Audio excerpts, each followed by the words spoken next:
আর অনেক মেহমান কথা বলছিল। এখানে লম্বা ফেহরিস্ত দেখছি মেহমানের। মেহমানকে এখানে বসে বক্তব্য শুনতে হবে।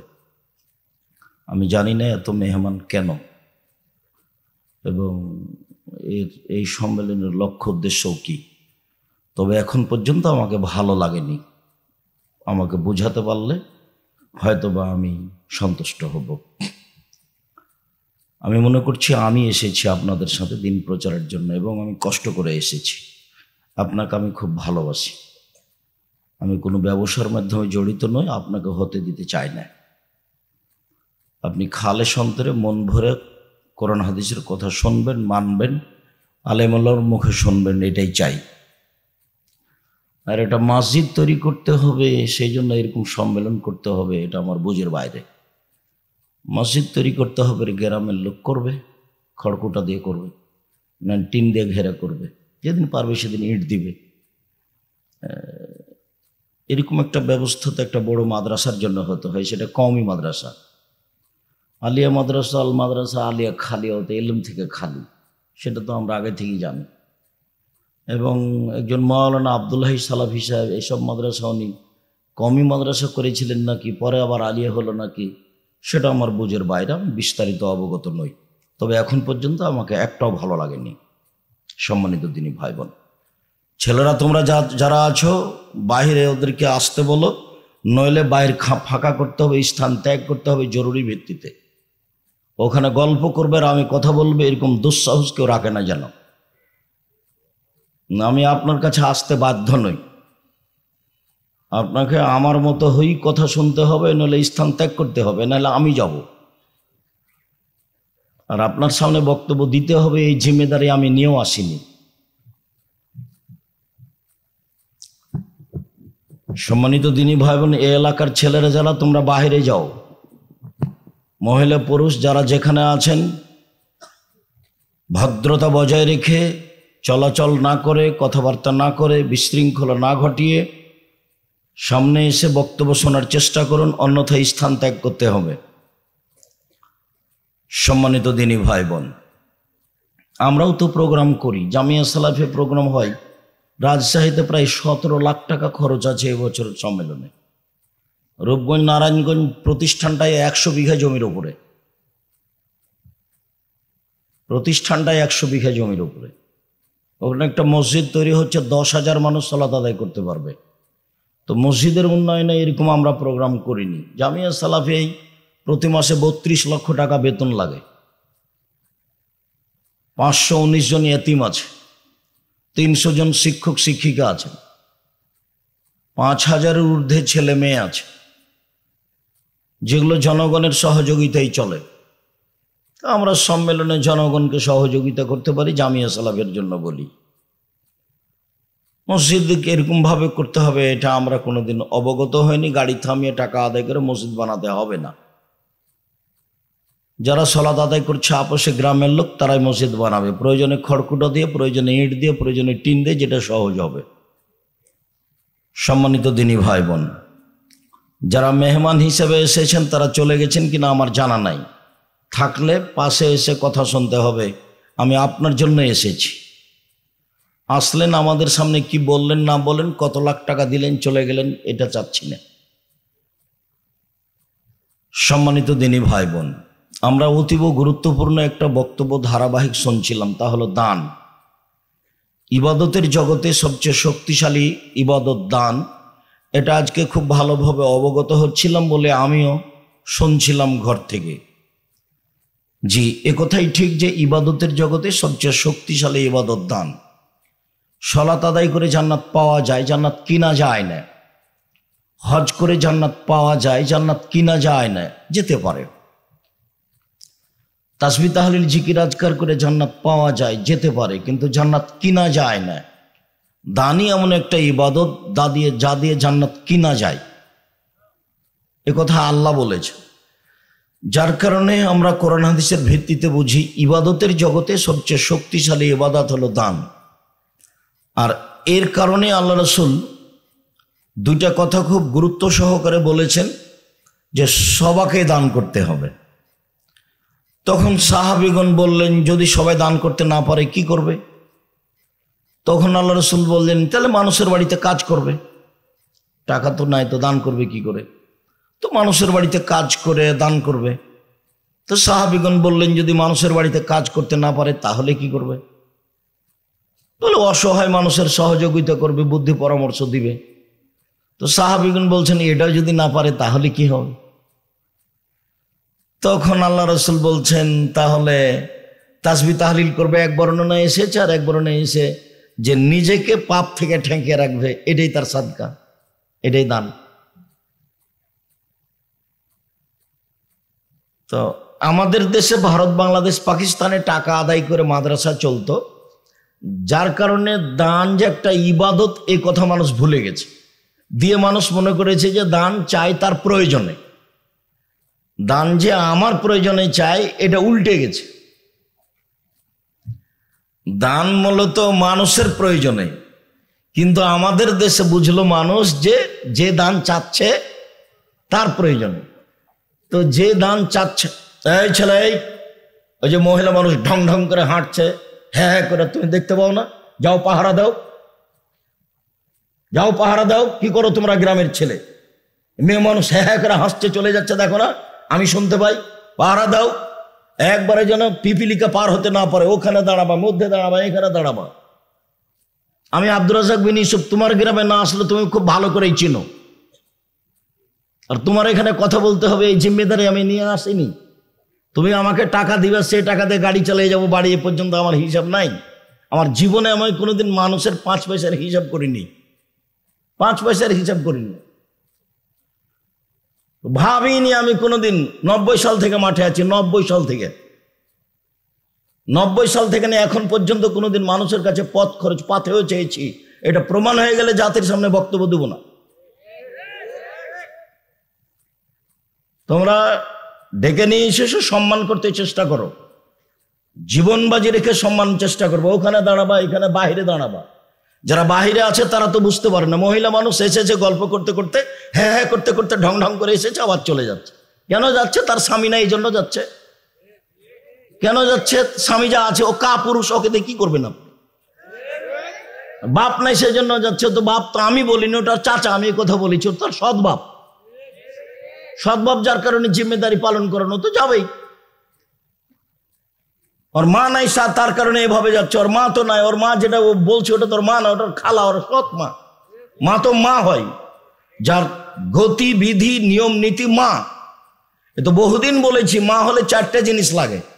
বুখারী মুসলিমের হাদিস, মা হলে 4টে জিনিস লাগে। 1, মা মেয়েকে বিদ্যা শিখাবে। 2, মা মেয়েকে শিষ্টাচার শিখাবে। বুখারী মুসলিমের হাদিস। তো হ্যাঁ হ্যাঁ করে হাসচার চলে যাচ্ছে, এটা কোন শিষ্টাচার? 3, মা হচ্ছে যে মেয়েকে সাজগোজ করে, মাথার চুল চিরুনি করে, পরিপাট করে রাখবে। 4, মা হচ্ছে মেয়েকে পাহারা দিবে। আল্লাহ নবী বলছেন, বুখারী মুসলিমের হাদিস, মা হলো মেয়ের ছেলের জন্য পাহারাদার। আমি বলিনি এই কথা। তো কি পাহারা দিল, কি শিষ্টাচার শিখালো? মা হলি হবে? ওর বাপ বিবাহ দিয়েছে, স্বামীর কাছে গেছে, তাই বাচ্চা হয়েছে, তাই ও মা। মা কাকে বলে তার তো জানা নাই, ওটা ভাবেনিও কোনোদিন। দিন কাটছে পশু প্রাণীর মতো, গরু ছাগলের মতো, কুকুর শ্রীগেলের মতো। ও কথা আল্লাহ বলছেন, বুঝেও বুঝে না ওরা, অন্তর আছে বুঝে না, দেখেও দেখে না ওরা, চক্ষু আছে দেখে না, শোনেও শোনে না ওরা, কান আছে শোনে না। উলায়েকা কাল আনাম, তারা পশু প্রাণীর মতো, তারা গরু ছাগলের মতো, তারা কুকুর শ্রীগেলের মতো, বালহুম আযাল, বরং তার চেয়ে খারাপ। আল্লাহ বলছে। তা আল্লাহ তো এরকম লোককেই বলছে, এরকম মা এরকম বাপকে বলছে। থাকে, খায়, পেশাব করে, পায়খানা করে, দিন কাটায়, তার নাম মানুষ। জি না, এটা পশু প্রাণীর জীবন, এটা গরু ছাগলের জীবন, এটা কুকুর শ্রীগালের জীবন। আর এদের চরিত্রকে হিসাব করতে করতে করতে আল্লাহর নবী বলছেন যে আমার উম্মত ইহুদি খ্রিস্টানদের সাথে এমন ভাবে মিশে যাবে, ইহুদি খ্রিস্টান যদি মায়ের সাথে জেনা করে থাকে তো আমার উম্মতও করবে। চাল চলন, কথাবার্তা, পোশাক আশাক সব নোংরা হয়ে যাবে। আবার বলছেন যে ওদের গান বাজনা, বাদ্যযন্ত্র, খেল তামাশা নেশাদার দ্রব্য এমন হয়ে যাবে যে সন্ধ্যায় থাকবে মানুষ আর সকালে হবে সুর, বানর। কেন বলছেন আল্লাহ নবী শুকুর হয়ে যাবে, বানর হয়ে যাবে? আল্লাহ নবী বলবেন যে কুকুর শৃগাল হয়ে যাবে, বলবেন যে সাপ ব্যাং হয়ে যাবে, তো কেন বলবেন যে বানর হয়ে যাবে আর শুকুর সোর হয়ে যাবে? কেন বলছেন? বানর হচ্ছে অনুকরণীয় প্রাণী। মুসলমান যেদিন ইহুদি খ্রিস্টানের অনুকরণ করবে, হিন্দুদের অনুকরণ করবে, সেদিনেরা সন্ধ্যায় থাকবে মানুষ আর সকালে হবে বানর। বাজনা তো বাজতো হিন্দুদের বাড়িতে, তো মুসলমানের বাড়িতে বাজে। আল্লাহ রাসূল ওই কথা বলছেন, আমার উম্মত মিশে যাবে হিন্দুদের সাথে, আমার উম্মত মূর্তি পূজা করবে, আমার উম্মতের আলেম ওলামা ধর্ম বেচে খাবে। আমি আমার জীবনে আশঙ্কা করে গেলাম তিনটি। আল্লাহ নবী বলছেন, পৃথিবীর মানুষ শোনে রেখো, আমার জীবনে বড় ভয়। আমি আশঙ্কা করে গেলাম জাতির উপরে। এক, আইম্মাতাম মুজিল্লিন, ভ্রান্ত হুজুর, ও হুজুর ধর্ম বেচা খাবে। দুই, সাতাবদ কাবাইল মিনুমতাল আওসান, আমার উম্মত মূর্তি পূজা করবে, বাপের ছবি মায়ের ছবি সুন্দর করে সাজিয়ে রেখেছে। এক লোক আমাকে বলছে, উচ্চশিক্ষিত মানুষ, বিত্তশালী মানুষ, আমাকে বলছে আমি আমার মাকে খুব ভালোবাসি, তাই আমার মায়ের ছবিটা মাথার উপরে রেখেছি। তা আমি বলছি আপনি কুসন্তান। কেন এইভাবে বলেন আব্দুর রাহিম সাহেব? বলে কুসন্তান না হলে আপনি এত খারাপ কাজ করছেন কি করে? মার ছবিকে সম্মান করছেন, এটা কি কথা? আল্লাহ নবী বলছেন আমার উম্মত হিন্দুদের সাথে মিশে যাবে, মূর্তি পূজা করবে, তো মাকে এভাবে রেখেছেন, এটা কি? যদি আপনি মাকে কবর দিয়ে বাড়িতে এসে ছবিটা একবারে পাসপোর্ট সাইজের হজ করা ছবিটা ছিঁড়ে টুকরা টুকরা করে কবরে গিয়ে যদি হাত তুলে দোয়া করতেন, তাহলে আপনি হতেন সুসন্তান। তা আপনি বলেন কোনটা? একজন এমপির কাছে কথা প্রসঙ্গে গেছি, তো দেখছি যে অনেক মূর্তি পাশে, তো বলছি ভাইজান মূর্তি নামাতে হবে, নাহলে তো আমি বসতে পারি না। তখন বলছে আমি খাঁটি আহলে হাদিস। বলছে পাশে মূর্তি থাকার পরে আপনি খাঁটি আহলে হাদিস? যাক, মনে কিছু নেন না, আমি যাই। আপনি মনে কিছু নেন না, যাই। যদি আপনি পারেন তাহলে ছবি নামান, আমি থাকি, আর নাহলে যাই। আচ্ছা আচ্ছা ঠিক আছে, আমি সরাচ্ছি, বসেন বসেন বসেন।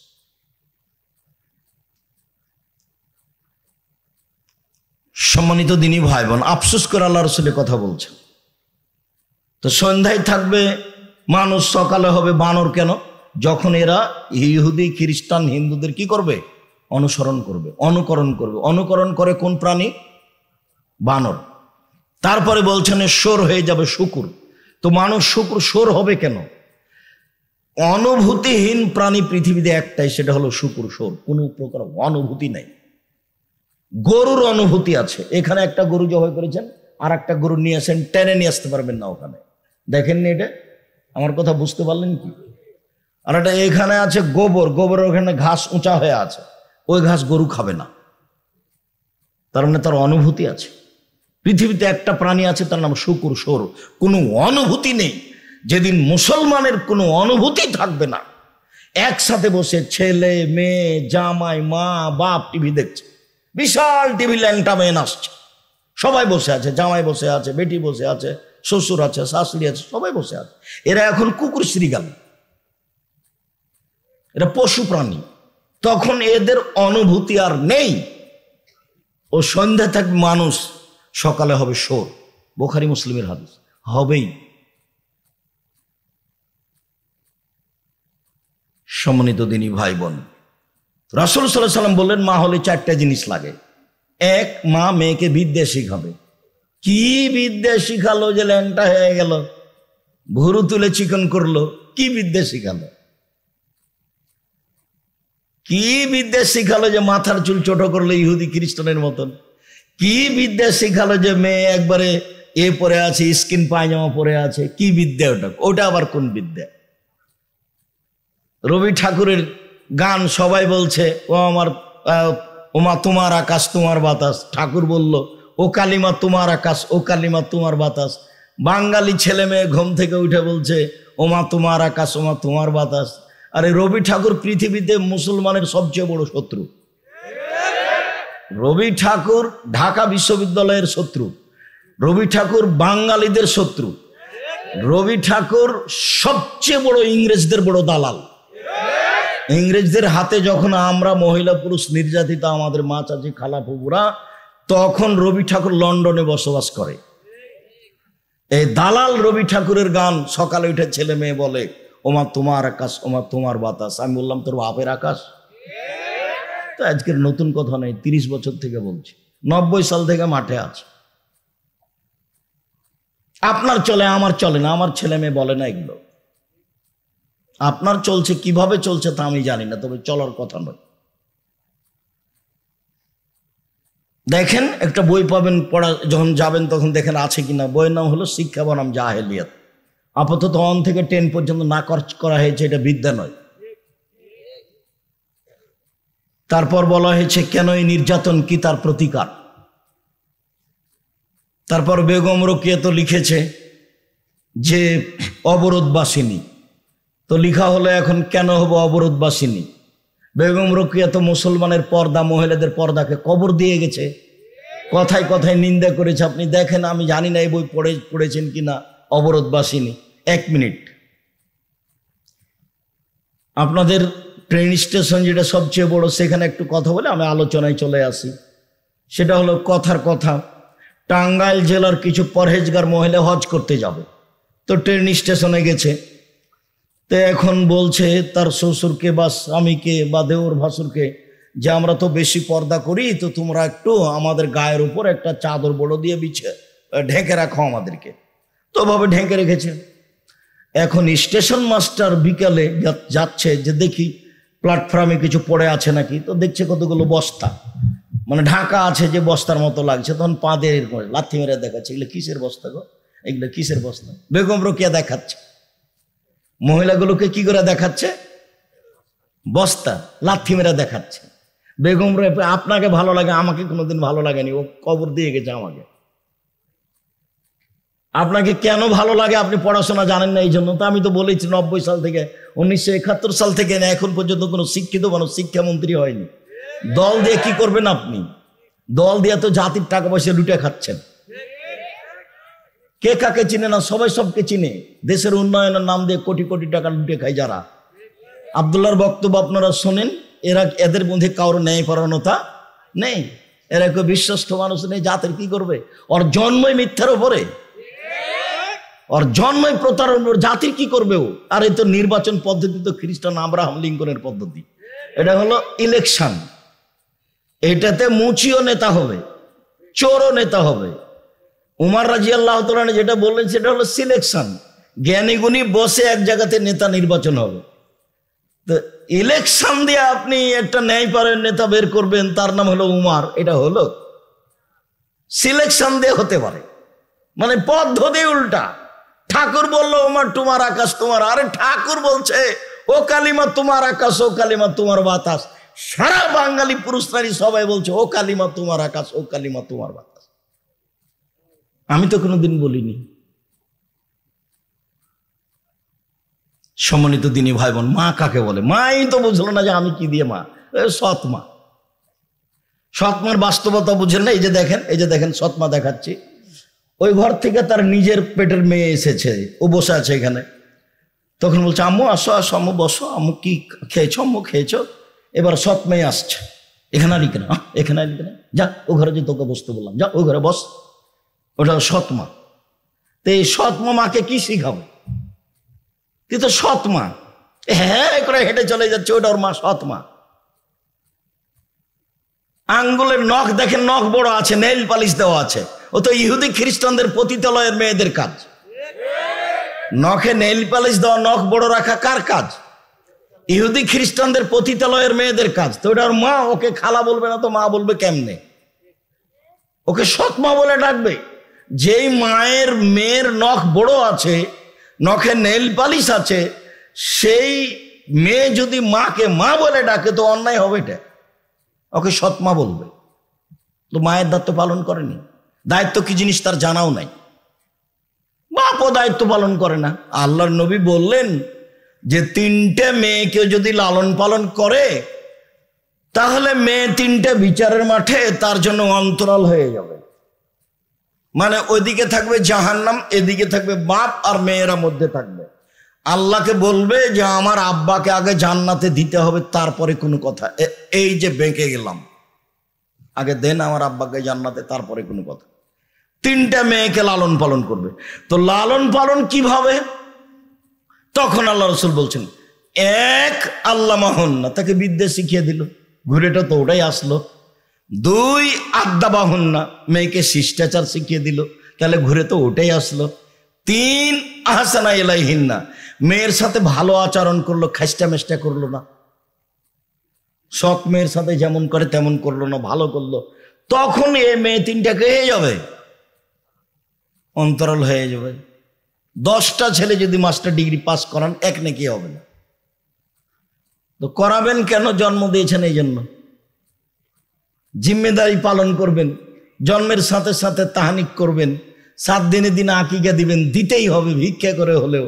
এ তো কুরবানি নয় যে দিলে ভালো, না দিলেও হলো।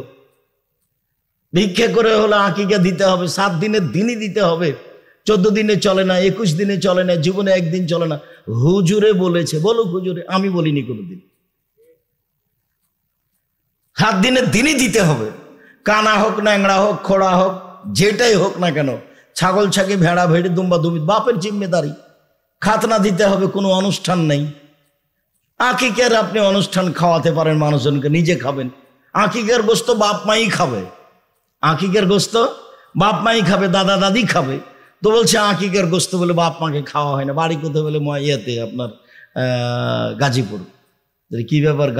গাছ টাছ এখনো জঙ্গল হয়ে আছে নাকি? মানুষজন যেতে পারে না? কি দিয়ে বুঝলেন যে বাপ মা খেতে পাবে না? বাপ মাই খাবে আকিকের গোস্ত, দাদা দাদি খাবে। ভালো লাগলে পাড়া প্রতিবেশীকে দিবে, দিয়ে খাওয়া ভালো। সেই জন্য এটা কুরবানির গোস্ত নয় যে দিতে বাধ্য। কুরবানির গোস্ত নেকির জন্য, আল্লাহ বলছেন ওকে দিতে হবে, ফকির মিসকিনকে দিতে হবে, আপনি দিতে বাধ্য। আর আকিকার গোস্ত নিজের গোস্ত। 7 দিনের দিন মাথা নেড়ে করতে হবে, নাম রাখতে হবে, মাথার চুল সম পরিমাণ রূপা হিসাব করে দান করতে হবে। এগুলো বাপের জিম্মেদারি। ছেলেকে পড়াশোনা শিখাবে, 1 নেকি হোক আর না হোক জিম্মেদারি পালন করবে। নেকি তো সব মেয়ের ব্যাপারে, নেকি সব মেয়ের ব্যাপারে। তো মেয়েকে কি শিখালো? কেন হ্যাঁ হ্যাঁ করে হাসছে আর হাঁটছে? কেন হাসছে আর যাচ্ছে? কি শিখালো? ও বাপ, ও সৎ বাপ, ও মা, ও সৎ মা। পশু প্রাণীর মতো দিন কাটে, গরু ছাগলের মতো। আপনি সভ্য বলেছেন, আমি আব্দুর রাজ্জাক বিন ইউসুফ জীবনে সভ্য বলিনি। যারা একসাথে বসে টিভি দেখে, যারা এইভাবে ছেলে মেয়েকে রাস্তায় ঘুরায়, নগ্ন পোশাকে মেয়ে চলে, স্কিন পায়জামা পরে থাকে, বাপ মাথায় টুপি থাকে, এইকে যদি আমি অশিক্ষিত প্রমাণ করতে না পারি, পশু প্রাণীর মতো যদি প্রমাণ করতে না পারি, এদেরকে যদি বন্য অসভ্য বর্বর প্রমাণ করতে না পারি, আমি আব্দুর রাজ্জাক বিন ইউসুফ আজকে টাঙ্গাইলের শেষ অংশে বক্তব্য শেষ করলাম, জিন্দেগিতে বক্তব্য দিব না। আর এই কথা বলে আসছি 90 সাল থেকে, মানে 35 বছর চলছে। 90 সাল থেকে না আমি আপনার সাথে আছি, আপনার কল্যাণের জন্যই। সম্মানিত দিনী ভাই বোন, কথা আবারও ফিরে যায়, যে যেখানে আছেন ভদ্রতা বজায় রেখে, গল্প গুজব না করে, বসে হোক দাঁড়িয়ে হোক, কিছু সময় আপনি বক্তব্য শুনুন। ঐকান্তিকভাবে আপনার কাছে এটাই কামনা করি। আর আপনার জন্যই আমি এসেছি, আপনার জন্যই অপেক্ষা করছি আমি। দান এই কারণে বাতিল হয়ে যায়, এ কথাই ঠিক।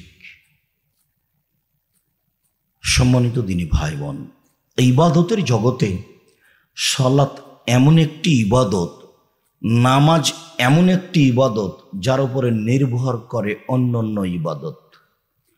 সালাত কবুল হলে অন্য ইবাদত কবুল হবে, আর যদি সালাত কবুল না হয় তাহলে অন্য কোনো ইবাদত কবুল হবে না। তো এটাও তো একটা ব্যতিক্রম ইবাদত হয়ে গেল। আর সালাত এক অবাক ইবাদত যে কারো সাথে আপোষ করে না, কোনো পদ্ধতিতে আপোষ করে না। হজ করে, হজে বছর করলেন না, সামনে বছর করেন, হবে, সমস্যা নেই। সিয়াম রোজা একটা ফরজ বিধান, আপনার সাথে আপোষে আছে। কিভাবে? আপনি অসুস্থ, এখন করিয়েন না, পরে করবেন, এই যে আপনার সাথে আপোষ করলো। জাকাত আপনি 1 মাস আগে দিয়ে দেন, 2 মাস পরে দেন। দেন জাকাত। এই যে জাকাত একটা ফরজ বিধান আপনার সাথে আপোষ করলো। সলাত জি না, অজু করে সলাত আদায় করতে হয়, বলে পানি নেই, তায়াম্মুম করে পড়ো, মাটি নেই, এমনিতেই পড়ো। কেবলার দিকে মুখ করে সলাত আদায় করতে হয়, বলে কেবলা বোঝা যায় না, বিনা কেবলাই পড়ো। দাঁড়িয়ে সলাত আদায় করতে হয়, তো দাঁড়িয়ে থাকা যায় না, বসে থেকে পড়ো। বসে থাকা যায় না, তো শুয়ে থেকে পড়ো। পরিষ্কার কাপড় পরে সলাত আদায় করতে হবে, পরিষ্কার নাই, যাতে পেশাব পায়খানা হাইজে রক্ত লেগে আছে সেটা পড়েই পড়ো। কোনো কাপড়ই নেই, বলে উলঙ্গ হয়ে পড়ো। নেন এবার কোনো আপোষ নাই, ব্যতিক্রম ইবাদত সলাত। বলছে হুজুর আমার আব্বা মারা গেছে, তো 3 ওয়াক্ত সলাত কাজা হয়ে গেছে। ও আচ্ছা, তোমার আব্বা 3 ওয়াক্ত সলাত কাজা হয়ে গেছে, তাহলে 5 5 5 1,500 টাকা জরিমানা দাও, আমি জানাজা করে দিই। অথচ সলাতের কোনো কাফারা নেই, টাকা দিয়ে ও জানাজা করে নিয়ে চলে গেল। তো যার ঋণ আছে তারও জানাজা হুজুর করছে। তা আল্লাহ নবী বলেছেন যে হুজুর ধর্ম বেঁচে খাবে। আল্লাহ নবী বলছেন যার ঋণ আছে তার জানাজা নেই। ও তো তার বোকামি মাথায় চেপেছে, ব্যাংকে লোন নিয়ে ব্যবসা শুরু করেছে। আমি তো লোন নিয়ে ব্যবসা করতে বলিনি। আমি যে পরামর্শ দিয়েছি 35 বছর থেকে, সেটা হলো চকলেট, লোনই লাগবে না। তারপরে কলা, তারপরে কাপড়, মোটামুটি একটা ভালো পর্যায়ে যেতে 30 বছর সময় লাগবে। তো আপনি এখন ব্যাংক থেকে টাকা উঠে কলকাতায় হিরোইন কিনলেন, ঢাকায় বিক্রি করলেন, এই ব্যবসার কথা তো আমি কোনোদিন বলিনি। 47 না 97,000 কোটি টাকা জনৈক ব্যক্তি, যে ব্যক্তি নৌকায় ধরা পড়লো, তো টাকা তো তাহলে এদের, এর নাম দেশের উন্নয়ন? জি না। পশু প্রাণীর মতো জীবন, গরু ছাগলের মতো জীবন, কুকুর শ্রীলের মতো জীবন। এ কথা আমি বলিনি, আল্লাহ বলছে। আপনি যদি এই কথায় কষ্ট পান, আমার কিছু করার নেই। পশু প্রাণীর মতো জীবন, গরু ছাগলের মতো জীবন, কুকুর শ্রীলের মতো জীবন আল্লাহ বলছে। আমি গরিব মানুষ, তাতে কি আছে? 5 ওয়াক্ত সালাত আদায় করব, মানুষের বাড়িতে দিন মজুরি করে খাবো, এসার সালাত আদায় করে ঘুমিয়ে যাব। সহজ পথ জীবনের। 1 5 ওয়াক্ত সালাত, 2 হালাল রুজি, 3 একটু কোরআন তেলাওয়াত প্রত্যেক দিন, 4 আড্ডা না পিটা। 2 জন যেখানে বসে আছে সেখানে বসবো না। আড্ডা পিটা চিরদিনের জন্য হারাম।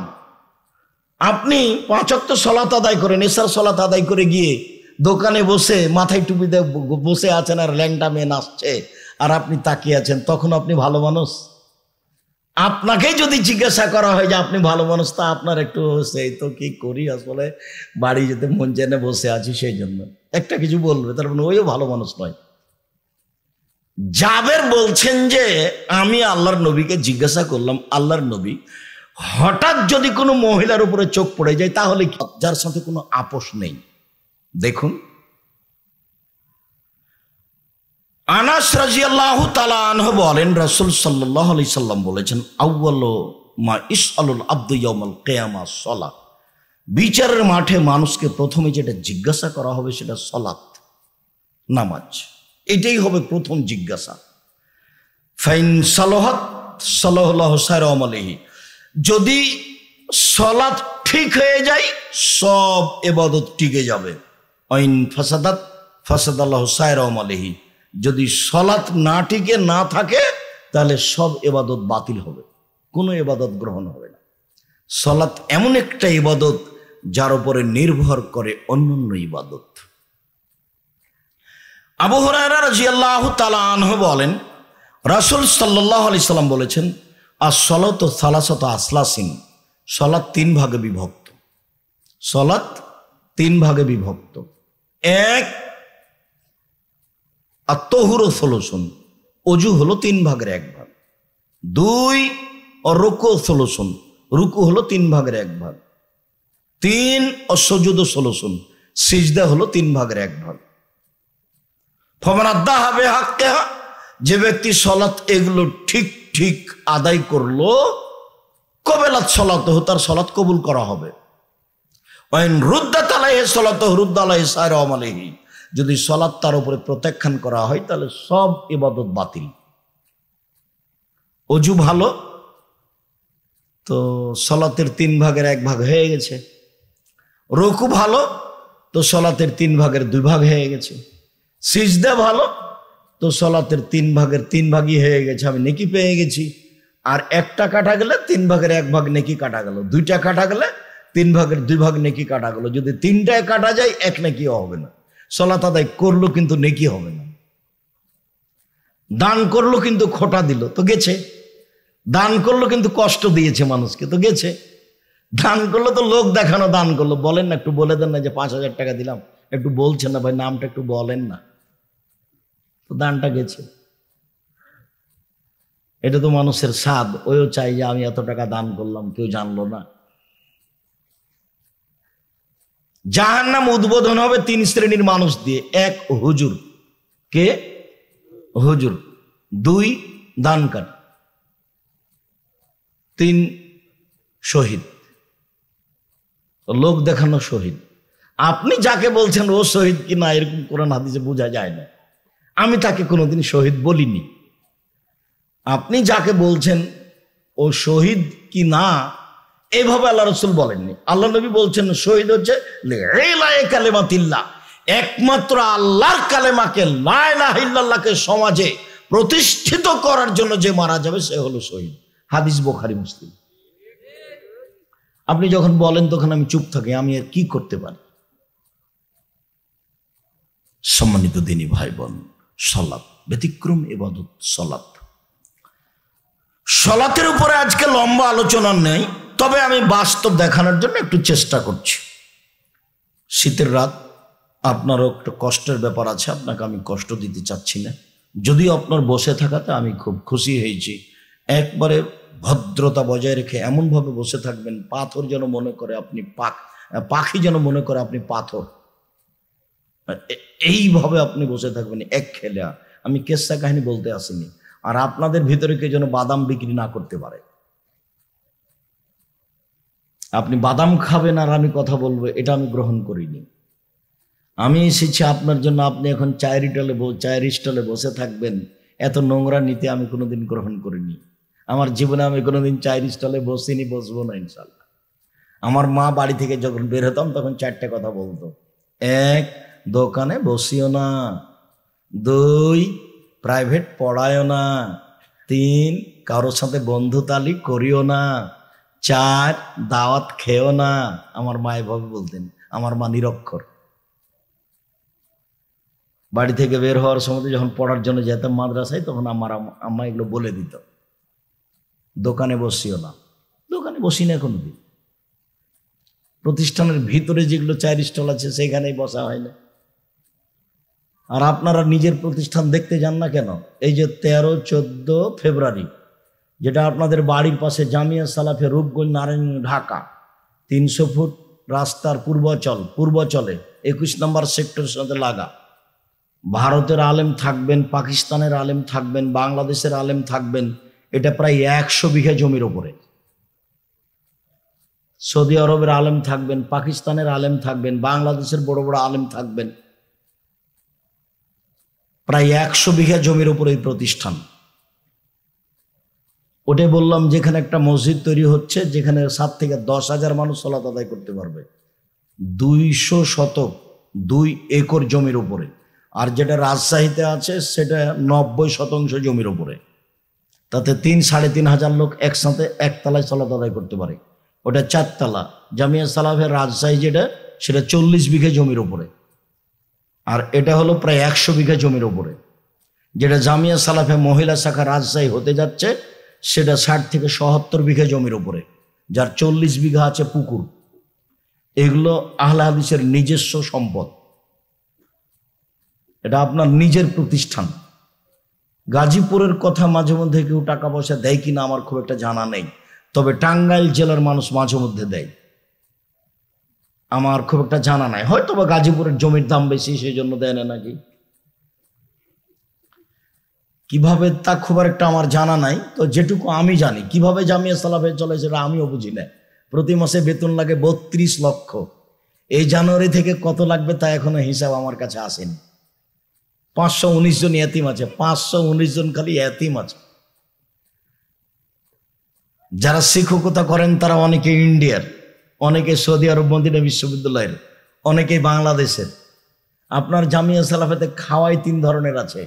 যারা সৌদি আরবে তাদের রান্না বান্না ভিন্ন, যারা ইন্ডিয়ার তাদের রান্না বান্না ভিন্ন, আর আমরা যারা গরিব মানুষ আছি আমাদের রান্না বান্না ভিন্ন। এটা হলো আপনাদের জামিয়া সালাফিয়া। জামিয়া সালাফিয়া আল ইতিসাম পত্রিকা একটা বের হয়, 50টা প্রশ্নের উত্তর আছে, 50টা। 12 জন বড় বড় দেশ বিদেশের মুফতি এগুলো বের করে। জানি না আপনি পড়েন কিনা, আপনার কোথায় কার্পণ্যতা আছে আমার জানা নেই, তবে আপনার সাথে আমার কোনো কার্পণ্যতা নেই। আল ইতিসাম পত্রিকা আপনার টাকা দিয়ে আমি ছাপাই, লক্ষ লক্ষ টাকা ব্যয় করে আল ইতিসাম পত্রিকা বের করেন, নিজে পড়বেন। মুফতি রেখেছেন আপনি, লেখক রেখেছেন আপনি, প্রেস কিনেছেন আপনি। জামিয়া সালাফে প্রেস আছে, এত পয়সা ব্যয়বহুল পয়সা খরচ করে পত্রিকা বের করেন, কেন পড়বেন না? আব্দুর রাজ্জাক, আমি তো 10 পয়সা দিনে কোনোদিন, আমি বের করলাম কি করে? আরে আপনি করেন, আপনার কোনো ভাই করে, নাহলে ওটা চলছে কিভাবে? চলছে তো। 1 মাসের বেতন যদি আমাকে রেডি করতে বলেন, তা আমার মরা পর্যন্ত যদি প্রস্তুত করিতে 1 মাসের বেতন হবে না। রমজান মাসে মাল্লা লাগে 40 লক্ষ 42 লক্ষ বেতন, কুরবানিতে এরকম 40-42 লক্ষ টাকা বেতন লাগে। প্রত্যেক দিন বিকালে 3 মিস্ত্রি, রাজমিস্ত্রি, স্যানিটারি মিস্ত্রি, কত যে মিস্ত্রি আছে, প্রায় 40,000 থেকে মাঝে মধ্যে লাখের মতো বিল আছে প্রত্যেক দিন। আর প্রায় সব জমি কিনা। এই যে যেখানে মসজিদ তৈরি করছেন রূপগঞ্জ জামিয়া সালাফিয়া, নারায়ণগঞ্জ রূপগঞ্জ, এখানে সেইখানে আপনার মসজিদের জমি আছে 200 শতক, গড়ানে 3 লাখ টাকা করে কিনা আছে। তো তাহলে কত লাখ টাকা কিনতেই? পাইলিং 3 ভাগে 1 ভাগ করেছেন, প্রায় 2 কোটি টাকা খরচ। তাতে আপনি মাইঝা ঢালাই দিয়েছেন, প্রায় 2 কোটি টাকা খরচ। ওটা আমি বানাই? ওটা আপনি বানান। জামিয়া সালাফে বৈদেশিক পয়সা দিয়ে চলে না, জামিয়া সালাফে কোনো সংস্থা দিয়ে চলে না, জামিয়া সালাফে কোনো বৃত্তশালী দিয়ে চলে না। জামিয়া সালাফের রসিদ বহি বাহির ব্যবহার নিষেধ। কোন শিক্ষক জামিয়া সালাফের রসিদ বহি নিয়ে মানুষের কাছে টাকা আদায় করতে যেতে পারবে না। গাড়ি থামিয়ে টাকা আদায় তো বহু দূরের কথা। শিক্ষক জানে না কিভাবে প্রতিষ্ঠান চলে, কিভাবে চলে। আপনি 5,000 দেন, আমি 2,000 দিই, কেউ 20,000 দেয়, এভাবে চলছে তো প্রতিদিনই এরকম আছে। আপনি দিয়েছেন, আর কেউ দিয়েছে, এভাবে চলছে প্রতিষ্ঠান, আলহামদুলিল্লাহ। আল ইতিসাম পত্রিকা অনলাইন, আল ইতিসাম টিভি আছে জামিয়া সালাফে। আপনার জামিয়া সালাফের একটা বড় অংশ আছে দাওয়া ইলাল্লাহ। সারা দেশ জুড়ে তারা মসজিদে মক্তব চালু করবে, সারা দেশ জুড়ে। এখন পর্যন্ত প্রায় 450 মসজিদে মক্তব চালু আছে, 450 মসজিদে। জামিয়া সালাফের জন্য জমি আছে ময়মনসিংহে, জামিয়া সালাফের জন্য জমি আছে ফেনীতে, জামিয়া সালাফের জন্য জমি আছে যশোরে, জামিয়া সালাফের জন্য জমি আছে কুষ্টিয়ায়, জামিয়া সালাফের জন্য জমি আছে বগুড়ায়, জামিয়া সালাফের জন্য জমি আছে রাজশাহীতে, জামিয়া সালাফের জন্য জমি আছে চট্টগ্রামে, জামিয়া সালাফের জন্য জমি আছে ঢাকায়, জামিয়া সালাফের জন্য জমি আছে দিনাজপুরে, জামিয়া সালাফের জন্য গাজীপুরে জমি আছে কিনা আমার জানা নাই। গাজীপুরে করেন, এলাকাতে দেখছি অনেক মানুষ বসে আছেন, জমির ব্যবস্থা করেন। এক লোক ডক্টর ইসমাইল, উনি চৌরাস্তায়, গাজীপুর চৌরাস্তায় 10 কাঠা জমি দেওয়ার জন্য খুব ঘুরলেন, কিন্তু জমি নেবরাসি নামে রেজিস্ট্রি করা গেল না, অক্ষ করা আছে সেই জন্য।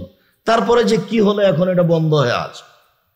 গাজীপুরের কথা আমার জানা নাই ভালো অবস্থা কোনো দিক দিয়ে। গাজীপুরে কোনো কমই বড় মাদ্রাসা আছে এটাও আমার জানা নাই। গাজীপুরে কোনো বড় আলেম আছে এটাও আমার জানা নাই। এখন এসে আব্দুল্লাহ সালাফি একজন বড় আলেম ছিলেন, পাকিস্তান পাঞ্জাব থেকে পড়ে আসা।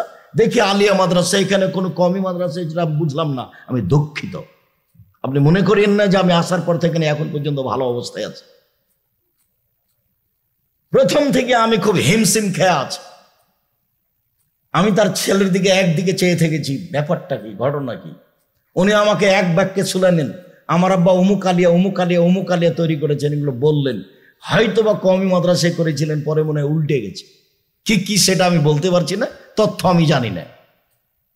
একটার পর একটা এখন পর্যন্ত আমি কষ্টের মধ্যে আছি, এবং আজকের পুরো কষ্ট আমার স্মরণে থাকবে। সম্মানিত দিনী ভাই বোন, উবাদা বিন সামিত রাদিয়াল্লাহু তাআলা আনহু বলেন, রাসূল সাল্লাল্লাহু আলাইহি ওয়াসাল্লাম বলেছেন, as-salatul khams ইফতারাজাহুন্নাল্লাহু তাআলা, 5 ওয়াক্ত সালাত আল্লাহ তাআলা ফরজ করেছেন।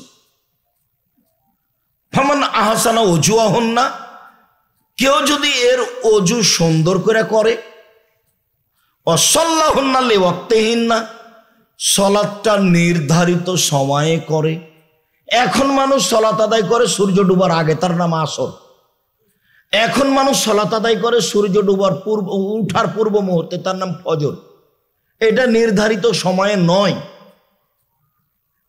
কেউ যদি তার নির্ধারিত সময়ে সালাত আদায় করে, ওয়া আতাম্মা রুকুহুন্না ওয়া খুশুহুন্না, তার রুকু সিজদা যদি ঠিকঠাক করে, ভয় ভীতি নিয়ে যদি সালাত আদায় করে, কানা লাহু আলাল্লাহি আহাদুন, তাহলে তার সাথে আল্লাহর একটা চুক্তি হয়ে যায়।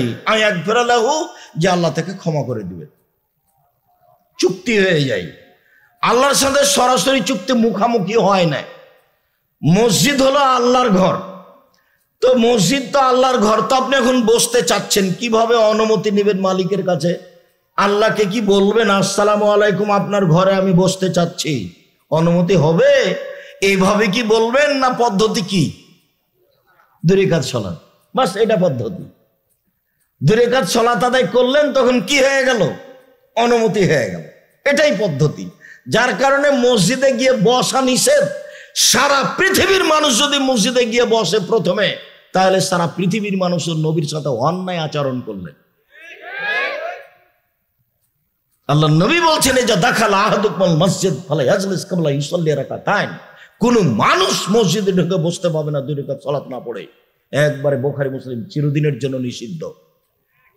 সূর্য উঠুক, সূর্য ডুবুক, সূর্য মাথার উপরে থাক, সূর্য যেখানেই থাক না কেন, এই সালাত অনুমতির। এই সালাত কিসের? অনুমতির। বসারও অনুমতি চাই, যার জন্য এর সময় নেই। ফরজ সালাতের যেমন সময় নেই, তেমনি ভাবে অনুমতির কোনো সময় নেই। বাস অনুমতি, বসতে চাইলে 2 রাকাত সালাত আদায় করতে হবে, অন্যথায় কোনো কিছু দেখার থাকলে দেখে চলে যেতে হবে। এর নাম মসজিদ। তো এখন আল্লাহর সাথে চুক্তি হবে, কোনো লিখিত চুক্তি হবে কি? জি না। যখন আপনি সুন্দর করে ওযু করলেন, নির্ধারিত সময়ে সালাত আদায় করলেন, রুকু সিজদা ঠিকঠাক করলেন, ভয় ভীতি নিয়ে আদায় করলেন, তখন কার সাথে চুক্তি হলো? আল্লাহর সাথে। কি নিয়ে চুক্তি হয়েছে? যে আমার সব পাপ ক্ষমা। ঠিক আছে, তোমার সাথে আমি এই মর্মে চুক্তি পোষণ করলাম যে তোমার কোনো পাপ নেই। এবার আল্লাহ রাসূল বলছেন, ওয়াইল্লাম ইয়াফাল, এমনটা যদি কেউ না করে, এইভাবে যদি সালাত আদায় না করে, ওযু না করে, ফালাইসা লাহু আলাল্লাহি আহাদুন, তাহলে আল্লাহর সাথে তার কোনো চুক্তি হয় না। ইনসা আযাবাহু ওয়া ইনসা গাফারা লাহু, আল্লাহ চাইলে তাকে শাস্তি দিবেন, আল্লাহ চাইলে তাকে ক্ষমা করে দিবেন। সালাত, সালাত ব্যতিক্রম ইবাদত। একটু রাসূল সাল্লাল্লাহু আলাইহি সাল্লাম একদা বললেন, আচ্ছা সাহাবীগণ শোনো, আমি কি তোমাদের একটা আমলের কথা বলে দিব না, যাতে পাপ মিটে যাবে, মান বেড়ে যাবে, যাতে পাপ মিটে যাবে, মান বেড়ে যাবে? সাহাবীগণ বলেন, হ্যাঁ বলেন। কি সেটা? পাপ মিটে যাবে, মান বেড়ে যাবে। তখন আল্লাহ রাসূল বললেন, শোনো, ইসবাগুল ওযু, সুন্দর করে ওযু করলে পাপ মিটে যাবে, মান বেড়ে যাবে। 2, ইন্তেজারুস সালাত বাদা সালাত, সালাতের পরে সালাতের অপেক্ষা করলে, জোহর পড়েছি আসর পড়বো, তাহলে পাপ মিটে যাবে, মান বেড়ে যাবে। 3, কাসরাতুল খোতা, পায়ে হেঁটে, একটু বেশি হেঁটে মসজিদে যেতে হবে, তাহলে পাপ মিটে যাবে, মান বেড়ে যাবে। আপাতত এটা মনে রাখেন এই পর্যন্ত। 1, সুন্দর ওযু। 2, পায়ে হেঁটে মসজিদে যাওয়া। 3, সালাতের পরে সালাতের অপেক্ষা করা, পাপ মিটে যাবে, মান বেড়ে যাবে। একদা আল্লাহ তাআলা আমাদের নবীকে বলছেন, মুহাম্মদ হাল তাদরি ফিমা ইয়াখতাসিমুল মালাউল আলা, মুহাম্মদ আপনি বলতে পারেন ওপরে কি নিয়ে হইচই হচ্ছে? আল্লাহ আমাদের নবীকে মোহাম্মদ বলে ডাকতেন, জিবরাইল আমাদের নবীকে মোহাম্মদ বলে ডাকতেন, আর সাহাবীগণ আমাদের নবীকে বলতেন আল্লাহ নবী বলেছেন, আল্লাহ নবী দিয়েছেন, আল্লাহ নবী করেছেন, আল্লাহ নবী খেয়েছেন, আল্লাহ নবী বলেছেন, আল্লাহ নবী শোনেন, আল্লাহ রসুল শোনেন, এইভাবে সাহাবীগণ বলতেন। আর ভারত, বাংলাদেশ, পাকিস্তানের আলেম ওলামা জনগণ বলছে হুজুরে পাক সাল্লাল্লাহু আলাইহি সাল্লাম বলেছেন। এনারা কি বলছেন? হুজুরে পাক সাল্লাল্লাহু আলাইহি সাল্লাম বলেছেন। এবারে সম্পূর্ণ উল্টে আছে। ধর্ম সৌদি আরবে উৎপত্তি হয়েছে, জন্ম নিয়েছে মোহাম্মদ সাল্লাল্লাহু আলাইহি ওয়াসাল্লামের পক্ষ থেকে। এটা তারপরে ইরাক গেছে, কিছু উল্টে গেছে। ইরাক থেকে আবার ইরানে গেছে, ওখানে কিছু উল্টে গেছে। ইরান থেকে তরিকাপন্থীরা নিয়ে এসেছে ভারতে ইসলাম। মোগলেরা সবাই ছিলেন তরিকাপন্থী, সবাই ছিল ফার্সি ভাষার মানুষ। ফার্সি ভাষায় দেশ চালাতে হবে, অফিস আদালত ফার্সি ভাষায় চলবে, খাতা কলম ফার্সি ভাষায় চলবে, সবকে ফার্সি ভাষায় ধর্ম শিখতে জানতে বাধ্য করা হয়েছে। তো আস্তে আস্তে ধর্ম উল্টে গেছে। তারপরে যখন ওরা চলে গেল তখন ইংরেজ থাকলো, তখন হলো এক শ্রেণীর মানুষ, ওদের দালাল। সবাই যে কষ্ট ভোগ করছিল তা ছিল না। যেমন ঠাকুর দালাল ছিল, এরকম বহু মানুষ তাদের কি ছিল? দালাল ছিল। 190 বছর, কতদিন? 190 বছর, প্রায় 200 বছর। তখন ইসলাম ঠিক মতো সমাজে আসেনি। এরা যখন চলে গেল, যারা ছিল তারা আবার শিয়াপন্থী, মিস্টার জিন্না শিয়া, মিস্টার লিয়াকত আলী শিয়া, নবাব সিরাজউদ্দৌলা শিয়া। তো শিয়াপন্থী এদের কাছে সঠিক পথ পাওয়া গেল না। এখন সঠিক পথ পেলেও ক্ষমতা যার, দেশ তার, মুলুক তার। বন্ধ। আজকে প্রোগ্রাম কোথায়? আব্দুর রাজ্জাক বিন ইউসুফ, গাজীপুরে। কি হয়েছে? বন্ধ। টাঙ্গাইলে কি হয়েছে? বন্ধ। মানে বক্তৃতা দেওয়া হবে না, এটা বন্ধ। কি যে হলো বুঝলাম না। 90 সাল থেকে নিয়ে এখন পর্যন্ত অপ্রয়োজনীয় বাক্য বলিনি, আর মাঝহাব নিয়ে একটা বাক্য বলিনি, একটা। মাঝহাব নিয়ে দীর্ঘ 35 বছরে যদি একটা বাক্য প্রমাণ হয়, আর কোনোদিন বক্তব্য দেব না। আর তুমি কথা বললে শুরু করলে গালি দিয়ে শুরু করো। আমি আব্দুর রাজ্জাক বিন ইউসুফ বলছি, তুমি যদি আমাকে ধুয়ে ছেড়ে দাও গালি দিয়ে, তোমার নামটা আমি নেব না, তোমার নামই নি না আমি। তোমার মুখ শুধু গালি দিয়ে চলে। কে যে কাকে বলছে পেশাব করে দিবে, কে যে কাকে বলছে কত কি, তার কোনো হিসাব নাই।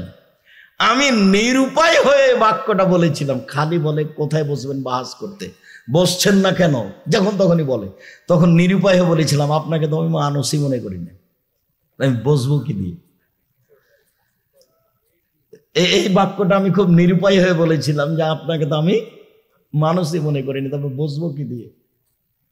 যারা আলেম ওলামা হিসেবে মুখ, আলেম মানুষ মুখে আর একজনকে গালি দেয়, সেখানে তো আলেম তাকে আমি মনে করি না, আমি কেমনে বসি? লোকে বলছে আলেম, আমি বলিনি কোনদিন। উমর রাদিয়াল্লাহু তাআলা আনহু যদি এখন বেঁচে থাকতেন পৃথিবীতে, বাংলাদেশের শতকরা 95 জন বক্তার আজীবন জেল হতো। তার মধ্যে এই প্রেসগুলো বন্ধ হয়ে যেত, এই প্রেস চলতো না। যারা মালিক হিসেবে দায়িত্ব পালন করছে এদের জরিমানা হতো। দেখেন এই যে 3 লাইনের দোয়া, যেটা নবীন নয়, দেখেন 1 পৃষ্ঠার দোয়া। 35 বছর থেকে বলছে এই দোয়ার যদি একটা বাক্য নবীর প্রমাণ হয়ে যায়, আমি আর বক্তব্য দেব না। তাহলে উমর রাদিয়াল্লাহু তাআলা আনহু বেঁচে থাকলে এই প্রেস বন্ধ হতো, যারা ছাপাচ্ছে তাদের জেল হতো, প্রেসের আজীবন বন্ধ হয়ে যেত ঘোষণা। উমর তো উমারই। উমার মানে 15-20 নয়, 15-20। উমার মানে 20 তো 20 নয়, এর নাম উমার। পশু প্রাণী ভয় পেত জঙ্গলে, তার নাম উমার। শয়তান তার রাস্তা দিয়ে হাঁটতো না, তার নাম উমার। আল্লাহর নবী বলছেন, আমি উমারের আত্মমর্যাদাকে হিসাব করি।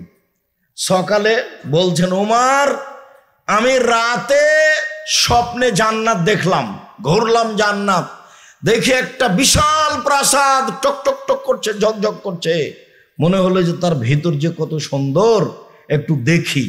পাশে একটা বৃদ্ধা মহিলা ছিল। আমি বললাম, এই মহিলা বলতে পারো এই প্রাসাদ কার? তো বললো যে উমারের। যেমন বলেছে উমারের, তেমন তোমার আত্মমর্যাদাকে আমি হিসাব করেছি, এত বড় মানুষের ঘরে ঢুকবো কি করে। উমার, আমি তোমার আত্মমর্যাদাকে হিসাব করে তোমার ঘরে ঢোকেনি উমার। হাদিস বুখারী মুসলিম। উমর তখন বলছেন, আল্লাহ নবী, আপনি আমার আত্মমর্যাদাকে হিসাব করেন, দিয়ে কাঁদতে লাগলেন। হাদিস বুখারী মুসলিম। আর যদি আপনার আত্মমর্যাদার কথা বলি তো মনে হয় যে আপনার গায়ে একটুকু রক্ত নাই, সবই পুজ। আপনার স্ত্রী রিক্সাওয়ালার সাথে ধাক্কা খেলে আপনাকে কোনো কিছু লাগে না, ভ্যানিটি ব্যাগ হাতে নিয়ে আপনার স্ত্রী চলে যায় গাজীপুর বাজার করতে, আপনাকে একটুকু খারাপ লাগে না। আপনার শরীরে সবটুকুই পুজ, রক্ত বলে কোনো জিনিস নাই, আপনাকে খারাপ লাগে না। বউ ল্যাংটায় ঘুরে বেড়ে আপনাকে খারাপ লাগে না। আমি বুঝতে পারি না আসলে আপনি মানুষ নয়, কখন অন্যরকম হয়ে গেছেন। আমাদের বউ যদি গায়ে, রিক্সাওয়ালার গায়ে একটু ঠেকে যায়, ইন্না লিল্লাহি ওয়া ইন্না ইলাইহি রাজিউন, একই কথা। আপনাকে একটু খারাপ লাগে না কেন? আপনার স্ত্রী চেয়ারম্যান মেম্বারে দাঁড়ালো, সব লোককে খালি বলে ভাইয়া আসেন, চা খেয়ে যান, ভাইয়া আসেন। আপনার স্ত্রী যে সবাইকে ডাকে, আপনার স্ত্রী সব মেহমানকে ডাকে, আসলেই কি আপনি মানুষ? মানুষ তো বাংলা ভাষা বলে, মানুষ হলো মানুষ। যার কাছে আর একজন কল্যাণ পায়, অকল্যাণ পায় না, যার নাম অকল্যাণ যার কাছে পায় সে মানুষ নয়। কি দিয়ে জীবন কাটাবেন? আমি আপনার দিনী ভাই, আমি আপনার কল্যাণের জন্য এসেছি। আপনি বিবেচনা করেন, সহজ জীবনে ফিরে আসেন। টাকা পয়সা ইনকাম করতে হবে, এ কথাই ঠিক। গাজীপুর বাড়ি, 1 শতক জমির দাম অনেক, 50 শতক বিক্রি করে, 1 বিঘা বিক্রি করে বিশাল ব্যবসায়ী হব। এই পথে আপনি টাকা ইনকাম করেন, নিজের টাকা দিয়ে ব্যবসা করেন। আল্লাহ এটাকে পছন্দ করেছেন। আর বলবেন কোটি টাকার মালিক হব, কোটি কোটি টাকার মালিক হব অসহায় মানুষের পাশে দাঁড়ানোর জন্য, সরকারকে উঠানোর জন্য, নামানোর জন্য নয়। পয়সা এই জন্য উপার্জন করবেন। আর যদি ওইটা না পারেন, সহজ পথ, 5 ওয়াক্ত সালাত, হালাল রুজি, কোরআন তেলাওয়াত, আড্ডা না পিটা, জান্নাত সহজ। এগুলো ঝামেলা বাদ দেন, মুখখান কন্ট্রোল রাখেন, মুখ দিয়ে কাউকে কষ্ট দিবেন না, দলীয় দাপট দেখাবেন না 1 মিনিটের জন্য। দলীয় ক্ষমতা, কাউকে অপমান করে, কাউকে জেল হাজতে দিয়ে, কাউকে গালি দিয়ে, কারো নিন্দা করে, জমি দখল করে ক্ষমতা দেখাবেন না। আপনাদের নেত্রীর মাত্র 45 মিনিট বয়স। কত মিনিট? 45 মিনিট। দলীয় দাপট দেখাবেন না। ফেরাউন ডুবে গেছে 1500 বছর পরেও, ফেরাউন ডুবে গেছে 1500 বছর পরেও সহজভাবে বসবাস করেন। নিজেকে মনে করেন আমি মাটির মানুষ। প্রতিশোধ নেবেন না, প্রতিশোধবাদ, প্রতিশোধবাদ। আচ্ছা গালি দিয়েছে, আচ্ছা মেরেছে। নিজে কোনোদিন মামলা করবেন না কারোর বিরুদ্ধে, কোর্টে যাবেন না কারোর বিরুদ্ধে। যা হয়েছে। ক্ষমতা দেখাবেন না, দলীয় দাপট দেখাবেন না, মানুষকে অপমান করবেন না, মানুষকে খাটো করবেন না, মানুষকে তুচ্ছ করবেন না, মানুষকে অপমান করবেন না। ক্ষমতা দেখে মানুষের জমি দখল করবেন না। ক্ষমতা দেখে 1 জমি 7 বার বিক্রি করেন। গাজীপুর মানে একদিন ছিল বাঘ ভাল্লুক কুকুর শিরকাল বসবাস করত, এখন হলো স্বর্ণ দিয়ে পরিবর্তন। এটা নিয়ামত, এটা হিসাব করতে হবে। এদের ক্ষমতা দেখিয়ে পরকাল হারায়েন না, সালাত আদায় করবেন। আল্লাহ রাসূল বললেন, পৃথিবীর মানুষ যেভাবে আমাকে সালাত আদায় করতে দেখছো সেভাবে সালাত আদায় করো। সুন্দর করে ওযু করলেন। কথাটা শেষ করি।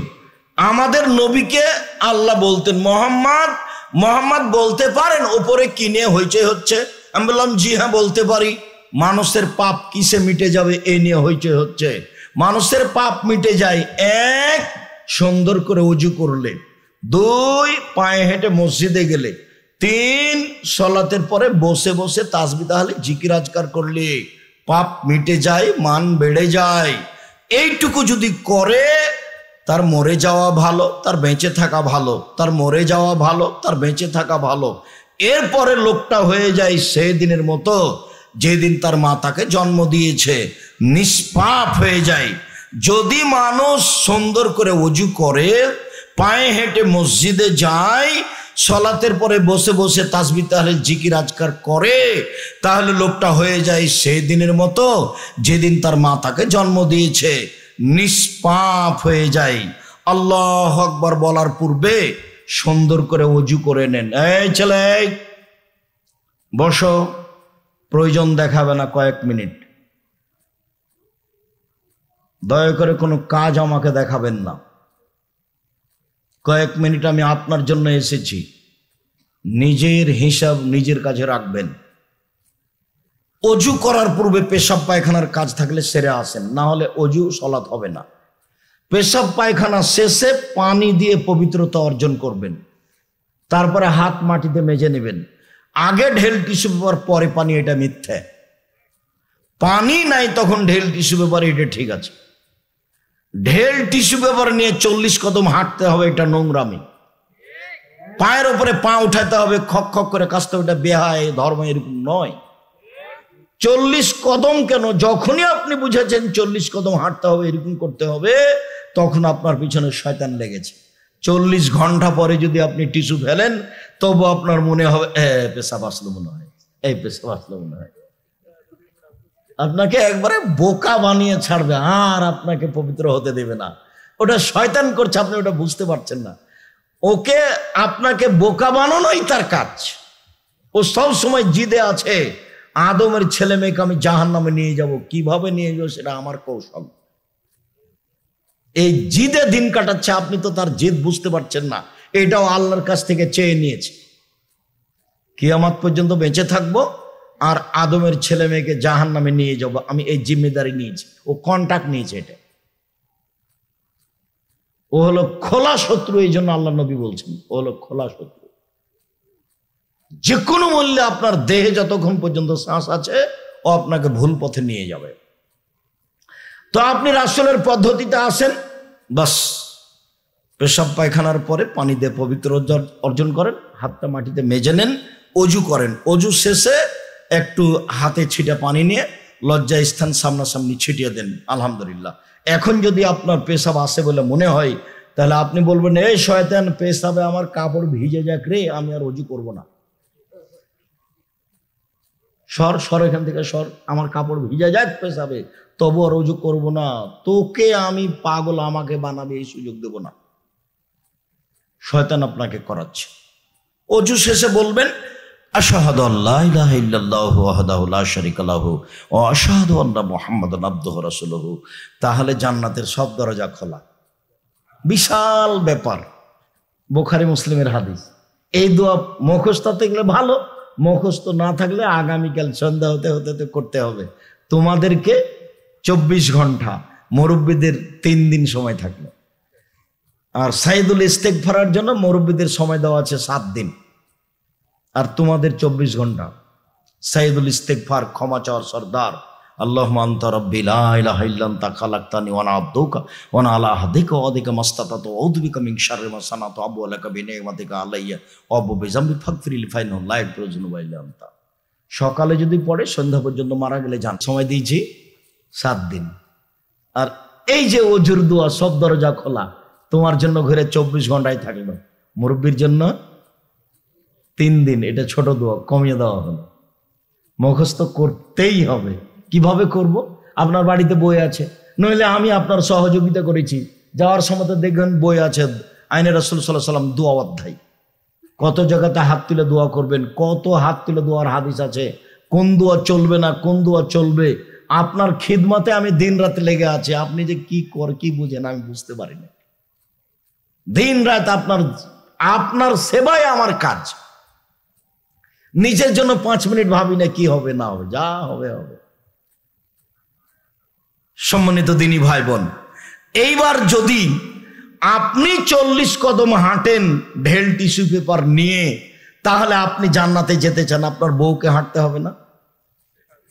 আপনার বউ ঢেল নিয়ে 40 কদম হাঁটবে, কেননা জান্নাত আপনার দাবি, বউয়ের দাবি লাগবে না। তো ও যদি 40 কদম হাঁটে ঢেল নিয়ে, টিস্যু পেপার নিয়ে, তা আপনি বলছেন আব্দুর হিসেবে যে কেমন কেমন লাগবে। তো এইটা যদি কেমন কেমন লাগে, আপনি যখন ঢেল নিয়ে হাঁটেন তখন মহিলা যদি দেখে, তাকে কেমন কেমন লাগবে না? দুইটা তো সমান সমান। ধর্ম তো এটা নয়, ধর্ম তো উল্টে গেছে। পেশাব পায়খানার পরে পানি দিয়ে পবিত্রতা অর্জন করে হাত মেজে নিতে হবে। সুন্দর করে অজু করবেন, 3 বার করে অঙ্গগুলি ধুইবেন। একবার কবজি পর্যন্ত ধুইতে যদি 10 বার পানি লাগুক, একবার যখন ভিজে গেছে সম্পূর্ণ অঙ্গ তখন কবজি পর্যন্ত ধোয়া হয়েছে। ধোয়া জায়গায় পানি দিয়ে ধোয়ার নাম দ্বিতীয়বার ধোয়া, ধোয়া জায়গায় পানি দিয়ে ধোয়ার নাম তৃতীয়বার ধোয়া। এ হলো সুন্দর অজু। কথা বুঝাতে পারিনি মনে হয়। সুন্দর অজু। এরপরে আল্লাহু আকবার বলে সালাতে দাঁড়াবেন। অজু করার পরে ওই দোয়া পড়েছেন, এরপরে আর এখন নিয়তের দোয়া পড়বেন না। নিয়তের দোয়া পড়লে রাসূলকে অপমান করেছেন, আর ইবাদত কবুল হবে না। সালাতও গেছে, সবই গেছে। চাঁপাইনবাবগঞ্জের ভাষাতে দোয়া যদি নিয়তের পড়েন তাহলে চাঁপাইনবাবগঞ্জের ভাষাতে আমও গেল, ছালাও গেল, কানতে কাঁদতে দুটো চোখও গেল, কিছুই হবে না, সব গেল। কেন? রাসূলকে অপমান করে ইবাদত কবুল হবে না। আপনি তো জান্নাতের দরজা খুলে নিয়েছেন সবটুকুই। ওযু করার পরে বলেছেন আশহাদু আল্লা ইলাহা ইল্লাল্লাহু ওয়াহদাহু লা শারীকা লাহু ওয়া আশহাদু আন্না মুহাম্মাদান আবদুহু ওয়া রাসূলুহু। হাদিস তো বুখারী মুসলিম। আমার আপনার বিবেচনার কি দরকার? আমল করব বাস, পাবো এ আশায় কি করব? আমল করব। পাবো এ আশায় আমল করব, এটা আমার কাজ। এখানে আমার কোনো বিবেচনার সুযোগ নেই। আমি পীর সাহেবের কথাই চলি না, বড় হুজুরের কথাই চলি না, বুজুর্গানে দিনের কথাই চলি না, একজন মানুষের কথাই চলি যার নাম মুহাম্মদ সাল্লাল্লাহু আলাইহি সাল্লাম। রূপক ধর্ম চলে না। এক গিলাস পানি পান করতে কয়টা বিধান লাগে? 5টা। যার নিয়মের নাম হচ্ছে মুহাম্মদ সাল্লাল্লাহু আলাইহি সাল্লামের নিয়ম, সুন্নাত, রাসূল সাল্লাল্লাহু আলাইহি সাল্লামের নিয়ম। সম্মানিত দিনী ভাই বোন, আল্লাহু আকবার বলার পূর্বে কোনো কথা বলবেন না, বিসমিল্লাহ চলবে না। আল্লাহু আকবার এমন পাওয়ারফুল শব্দ যে বিসমিল্লাহ চলবে না। নিয়ত তো বহুদূরের কথা। 2 পায়ের মাঝে ফাঁকা রাখবেন, যে শরীরের ভারসাম্য বজায় রাখার জন্য যতটুকু লাগে। চাঁপাইনবাবগঞ্জের মহিলা বৈঠকের মতো মহিলারা যেন এরকম না করে। মহিলা বৈঠকে মহিলারা বলে, বুবু যখন নামাজে দাঁড়াবা বুবু, তখন 2 পায়ের গোড়ালিকে জমা রাখিও বুবু। যদি 2 পায়ের গোড়ালি ফাঁকা রাখো বুবু, তাহলে লজ্জা স্থানের যোগাযোগ বুবু মাটির সাথে হবে, মাটি অভিশাপ করবে। বুবুর সব কথাই নাকি বুখারীতে আছে। বুবু যদি শাড়ি পরে নামাজ পড়ো বুবু, তাহলে ল্যাঙ্গট পরিও, নইলে লজ্জা স্থানের যোগাযোগ বুবু মাটির সাথে হবে, মাটি অভিশাপ করবে। বুবুর সব কথাই নাকি বুখারীতে আছে। এমনটা যেন হয় না। বুবু সিজদায় যখন যাবা বুবু, হাতি যেমন মাটিতে পড়ে যায় তেমনি একবারে মাটিতে পড়ে গিয়ে আঁটো সাঁটো হয়ে সিজদা করিও বুবু। যদি বুককে উরু থেকে পৃথক রাখো বুবু, তাহলে স্তন ঝুলন্ত থাকবে বুবু, পর্দার ব্যাঘাত ঘটবে। বুবুর সব কথাই নাকি বুখারীতে আছে। ধর্মের নামে মিথ্যে কথা দিন রাত বলছে বুবু। 60% থেকে 70% কথা মিথ্যা আছে। ওটা ধর্ম নয়।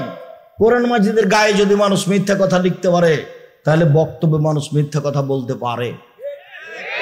আপনাকে আমি কতদিন বললাম, মুকশেদুল মুমিন নামে একটা বই আছে, সেই বই একটা হেডলাইন আছে, অবিবাহিত ছেলে মেয়ের পড়া নিষেধ।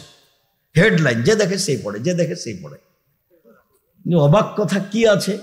তা আমিও পড়ে দেখেছি। তখন লেখা আছে যে ভরা পেটে স্ত্রী মিলন হলে ছেলে ভ্যাংচা হয়, সফরের পূর্বে স্ত্রী মিলন হলে ছেলে টেরা হয়, চন্দ্র সূর্য গ্রহণের সময় স্ত্রী মিলন হলে ছেলে কানা হয়।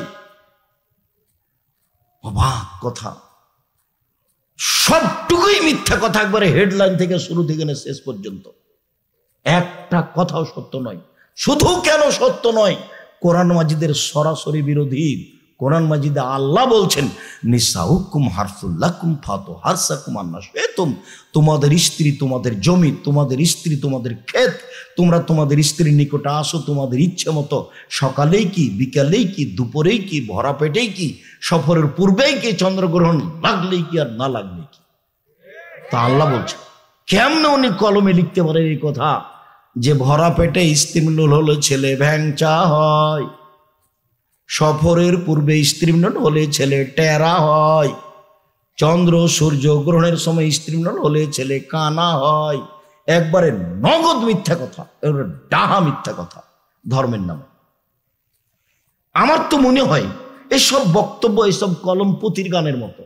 আমরা তো চাঁপাইনবাবগঞ্জের মানুষ পুঁথির গান বইয়ে লেখা আছে, সেগুলো আমাদের গ্রামের লোকেরা গরমের দিনে খলিতে বসে বাড়ির সামনের চত্বরে বসে পড়তো। তাতে কি লেখা থাকতো? 6 মাসের রাস্তা মর্দ 6 দিনে গেল, ঘোড়ায় চড়িয়া মর্দ হাঁটিয়া চলিল। 6 মাসের রাস্তা মর্দ 6 দিনে গেল, ঘোড়ায় চড়িয়া মর্দ হাঁটিয়া চলিল। ফাতেমা কান্দিয়া কয়, আজ বুঝি হুসাইন কারবালাতে শহীদ হয়। ফাতেমা কান্দিয়া কয়, আজ বুঝি হুসাইন কারবালাতে শহীদ হয়। যেদিন হুসাইন ইরাকের মাটিতে কারবালার মাঠে শহীদ হন, তার 49 বছর আগে ফাতেমা মারা গেছে। তো ফাতেমা 49 বছর আগে মারা গেছেন, তারপরে তিনি কেঁদে এই কথা বলছেন, এটা কেমনে হতে পারে? হুজুরের কেমনে সাজে? বগুড়া নগর মাদ্রাসায় বক্তা বক্তব্য দিচ্ছেন, একবারে নগদ। উনি আবার ডক্টর যিনি বক্তব্য দিচ্ছেন। নগর মাদ্রাসা আলেম মাদ্রাসা। তো বলছেন আব্দুল কাদের জেলানির বাড়িতে ফকির এসেছে ভিক্ষে চাইতে। তা আব্দুল কাদের জেলানির মা ভিক্ষে দিয়েছে। তো আব্দুল কাদের জেলানির মাকে দেখে ফকির আকৃষ্ট হয়েছে। এইটা আব্দুল কাদের জেলানি পেট থেকে জানতে পেরে বাঘের আকৃতিতে বের হয়ে তাকে হত্যা করেছে। বক্তা তো বক্তব্য দিলই, এখন জনগণকেও যদি বলতো, আচ্ছা মাওলানা সাহেব, উনি তো বাঘের আকৃতিতে বের হলেন, তো আব্দুল কাদের জেলানির তো এখনো জন্মের সময় হয়নি, তো উনি ভিতরে গেলেন কিভাবে? আর আব্দুল কাদের জেলানির মায়ের সাথে তো অন্যায় করেনি, তাকে হত্যা করা কি অন্যায় হলো না? তো এখন তাহলে আব্দুল কাদের জেলানি জীবিত হওয়ার সাথে সাথে তাকে হত্যা করতে হবে, এর নাম কেসাস। এই শেষেরটুকু মনে হয় বুঝতে পারলেন না। শেষেরটুকু বুঝেছেন ভাইজান? আবার বলি যে আব্দুল কাদের জেলানি মায়ের পেট থেকে বের হয়ে লোকটাকে কি করলো? হত্যা করলো। তো আব্দুল কাদের জেলানির মায়ের সাথে জেনা প্রমাণ হতে হবে এবং ওই লোকটাকে বিবাহিত প্রমাণ হতে হবে, তাহলে হত্যা করা যাবে। তার নাম রজম। তো জেনাই তো হয়নি, কথার কথায় 1 মিনিট ধরে নিলাম যে আকৃষ্ট হয়েছে, তো জেনাই হয়নি, তো হত্যা করবে কি করে? আবার ও বিবাহিত কি না সেটাই প্রমাণ কিভাবে হত্যা করবে তাকে?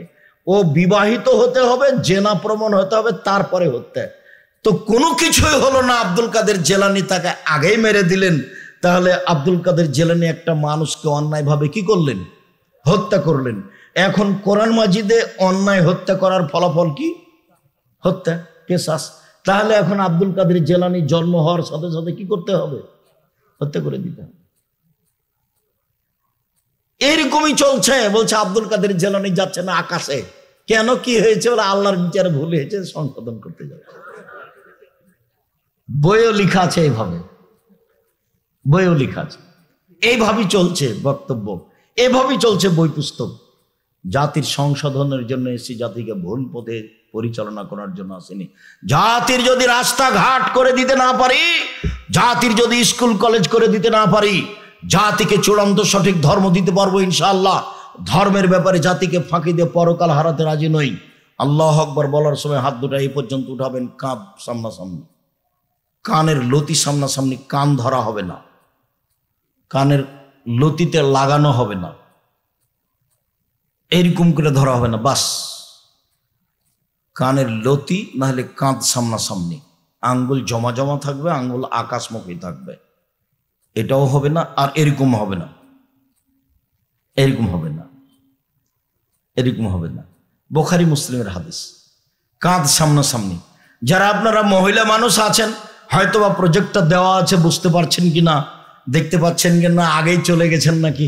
বলে বক্তব্য শুনেছি আব্দুর রহিম সাহেব, এত শক্ত বক্তব্য শুনতে পারবো না, গেলাম। হতেও পারে, যদি কষ্ট করে থাকেন আপনার জন্য এসেছি। তাহলে এইভাবে বলবেন আল্লাহু আকবার, তারপর ডান হাতের কবজি বাম হাতের কবজির উপরে রাখবেন। এক সহিহ হাদিস। বাহুর উপরে বাহু রাখবেন, সহিহ হাদিস। বুকের উপরে রাখবেন, 5টি সহিহ হাদিস। নাভির নিচে রাখবেন 3টি জয়ীফ হাদিস, অগ্রহণীয়। বুকের উপরে বাঁধলেন, এরপরে সানা আল্লাহুম্মা বাঈদ বাইনি ওয়া বাইনা খাতায়ায়া কামা বা'আদতা বাইনাল মাশরিক ওয়াল মাগরিব আল্লাহুম্মা নাক্কিনি মিনাল খাতায়া কামা ইউনাক্কা সাওবুল আবিজু মিনাদ দানাস আল্লাহুম্মা আগসিল খাতায়ায়া বিল মাই ওয়াস সালজি ওয়াল বারাদ। হে আল্লাহ, তুমি আমাকে আমার পাপকে অত দূরত্বে রাখো, আমার থেকে পাপকে সরিয়ে দাও, পূর্ব থেকে পশ্চিম যত দূরে, এইভাবে দূরে করে দাও পাপকে, পাপ যেন আমার ধারে কাছে না থাকে। 2, আমাকে পাপ থেকে ধুয়ে দাও, সাদা কাপড়কে যেভাবে ময়লা থেকে ধোয়া হয় পরিষ্কার করে দাও। 3, এমন ভাবে আমাকে ধুয়ে দাও, ঠান্ডা পানি বরফ দিয়ে তুষার দিয়ে ধুয়ে আমাকে ঝকঝকে করে দাও। এর নাম সানা। আউযু বিল্লাহি মিনাশ শাইতানির রাজিম। মারদুদ বিতাড়িত শয়তান থেকে পরিত্রাণ চাচ্ছি। বিসমিল্লাহির রহমানির রহিম। পরম দাতা দয়ালুর নামে আরম্ভ করছি। আলহামদুলিল্লাহি রাব্বিল আলামিন। বিশ্বজগতের প্রতিপালকের প্রশংসা। আর রহমানির রহিম, তিনি হচ্ছেন পরম দাতা দয়ালু, মালিক ইয়াউমিদ্দিন, তিনি হচ্ছেন বিচার দিনের মালিক। ইয়াকা না'বুদু, একমাত্র তোমার ইবাদত করি, ওয়া ইয়াকা নাস্তাঈন, একমাত্র তোমার কাছে সাহায্য চাই। ইহদিনাস সিরাতাল মুস্তাকিম। তুমি আমার একটা কথা শোনো, তুমি আমার একটা কথা শোনো, তুমি আমাকে সঠিক পথ দেখাও। ওরা বলে এই পথে আসো, ওরা বলে এই পথে আসো, ওরা বলে ফুরফুরা শরীফে আসো, ওরা বলে মাঝ ভান্ডারিতে আসো, ওরা বলে দল সংগঠন করো। আমি কোন পথে যাই? আমাকে সোজা পথ দেখাও। আবুল আলা মওদুদী রাহিমাহুল্লাহ বললেন, আমাকে রাজপথ দেখাও। সারা পৃথিবীর মানুষ বললেন, আমাকে সহজ সরল পথ দেখাও, আঁকা বাঁকা হয় না যেন। সিরাতাল লাযীনা আন'আমতা আলাইহিম, ওদের পথ দেখাবা যাদের ভালোবেসেছো, যাদের প্রতি দয়া করেছো। গায়রিল মাগদুবি আলাইহিম ওয়ালাদ দাল্লিন, ওদের পথ দেখায় না যারা অভিশপ্ত ইহুদি, ওদের পথ দেখায় না যারা ভ্রান্ত খ্রিস্টান। আমিন। দীর্ঘ সময় ধরে তোমার দরবারে যে প্রার্থনা করলাম সেটা কবুল করো। ইবাদতের জগতে ব্যতিক্রম দোয়া সূরা ফাতিহা, যার জন্য একাই হলেও বলতে হবে সালাতে নামাজে, জামাত হলেও বলতে হবে, জোরে হলেও বলতে হবে, আস্তে হলেও বলতে হবে, বলতেই হবে, বলতে আপনি বাধ্য। সূরা ফাতিহা পড়ার ব্যাপারে এইভাবে বলতে হবে, চাঁপে নববন্ধের ভাষার মতো, তুই তো বলবি তোর বাপকে বলতে হবে। ব্যতিক্রম দোয়া। একটাই কথা আছে, কিন্তু আপনি কোনোদিন খেয়াল করেছেন কিনা, একটাই বাক্য, আগে খালি প্রশংসা করা হয়েছে। এমনি মানুষের কাছে যদি কিছু চান তো প্রশংসা করা লাগে। আসসালামু আলাইকুম ভাইজান, আপনি তো খুব বড় মানুষ, ভালো মানুষ, সবাইকে সহযোগিতা করেন ভাইজান, সবাই আপনার কথা বলে। আমার ছেলের হাত ভেঙে গেছে ভাইজান, আমি আপনার কাছে 10,000 টাকা কর্জ নিতে এসেছি, একটু দয়া করে দিবেন। হ্যাঁ সেই তোরে, তো আসলে এখন তো টাকা পয়সা হাতে নেই, আচ্ছা বিকেল আই দেখি, এভাবে বলবে। আর যদি বলেন আসসালামু আলাইকুম, আমার ছেলের হাত ভেঙে গেছে, 10,000 টাকা দেন, তো বলবে তুই কে, আমি কি টাকসাল বানিয়ে রেখেছি নাকি? এটা মানুষেরও গতি। আল্লাহকে যদি বলেন সোজা পথ দেখান, তাহলে আল্লাহ এটা শুনবেন না। আগে প্রশংসা করতে হবে, প্রশংসা প্রিয় সত্তা আল্লাহ। আলহামদুলিল্লাহতে খুশি, আলহামদুলিল্লাহ প্রশংসা আল্লাহর জন্য, খুব খুশি, খুব খুশি। আফজালুদ দুআ আলহামদুলিল্লাহ। ইবাদতের জগতে সবচেয়ে উত্তম দোয়া হলো আলহামদুলিল্লাহ, মানে খুশি। ওয়া আফজালুদ যিকরি লা ইলাহা ইল্লাল্লাহ, সবচেয়ে উত্তম জিকির হলো লা ইলাহা ইল্লাল্লাহ। খুব খুশি প্রশংসায়। আলহামদুলিল্লাহি রাব্বিল আলামিন, বিশ্বজগতের প্রতিপালকের প্রশংসা এক। আর রহমানের রহিম, তিনি হচ্ছেন পরম দাতা দয়ালু, প্রশংসা চলছে। মালিক ইয়াউমিদ্দিন, তিনি হচ্ছেন বিচার দিনের মালিক। ইয়াকা না'বুদু, তোমার ইবাদত করি, ওয়া ইয়াকা নাস্তাইন, তোমার কাছে সাহায্য চাই। এখনো মূল কথা বলা হয়নি। এক, প্রশংসা তোমার। 2, বিচারের দিনের মালিক তুমি। 3, পরম দাতা দয়ালু তুমি। 4, তোমার কাছে সাহায্য চাই। 5, একমাত্র তোমারই ইবাদত করি। এখন কথা আসলো, আমাকে আমার একটা কথা শোনো, আমাকে সরল পথ দেখাও। এটাই বাক্য। এখন আবার বলছে, ওদের পথ দেখাবা যাদের ভালোবেসেছ, ওদের পথ দেখাবা না যারা অভিশপ্ত, যারা ভ্রান্ত। কথা শেষ। বুঝা যায়নি মনে হয়। একটাই বাক্য আছে সূরা ফাতিহায়, সেটা হলো কি, আমাকে সরল পথ দেখান, সোজা পথ দেখান। এটাই বাক্য, এতক্ষণ যাবৎ প্রশংসা করে এটাই বলা হয়েছে। তারপরে যে কোনো সূরা বিসমিল্লাহির রহমানির রহিম, পরম দাতা দয়ালুর নামে আরম্ভ করছি। কুল হুয়াল্লাহু আহাদ, হে নবী আপনি বলুন আল্লাহ একক, আল্লাহু সামাদ, তিনি নিরপেক্ষ মুখাপেক্ষীহীন, লাম ইয়ালিদ, তিনি কাউকে জন্ম দেননি, ওয়ালাম ইউলাদ, তিনি কারো থেকে জন্ম নেননি, ওয়ালাম ইয়াকুল্লাহু কুফুয়ান আহাদ, তার সমকক্ষ কেউ নেই। আল্লাহু আকবার।